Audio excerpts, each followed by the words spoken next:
Hi, my name's Mavis Kirk. I'm going to discuss the website lynda.com. I have found it very interesting and very informative. My topic of discussion is online teaching, and I'm interested in that because I've taken a lot of online classes and I enjoy learning in this format. And I've also taught in a traditional classroom of adult learners, and I enjoyed teaching at that level.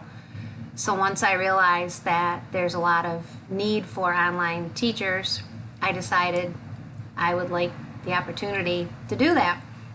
So in lynda.com, what I did was to save for a future playlist, I clicked on search, and in my search I put online teaching, and I clicked on one of the videos that I wanted to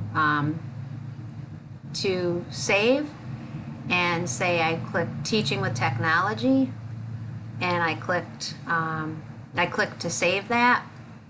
And then what I would do is once I click to save something, if you see at the top you have saved videos, and they're all here at the top under saved. So you click on that, and then you have the videos to watch in the future. So far I've watched 4 of these videos. I've taken notes on all of them. It's very interesting to see different perspectives of what you need to teach online.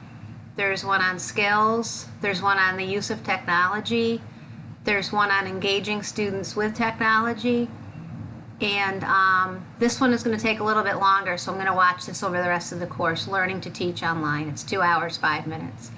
And this one I just downloaded tonight, and I'm interested to watch it, Creating Online Interactive Discussions. So it's my goal to be able to teach online, and I feel like with lynda.com I can see videos that are tailored exactly to what I would need to review to get experience to be able to teach online. And that's how I created the playlist, and that is how I will go forward in learning more about teaching online. I enjoy lynda.com, and I hope everybody else is enjoying it too. Thank you.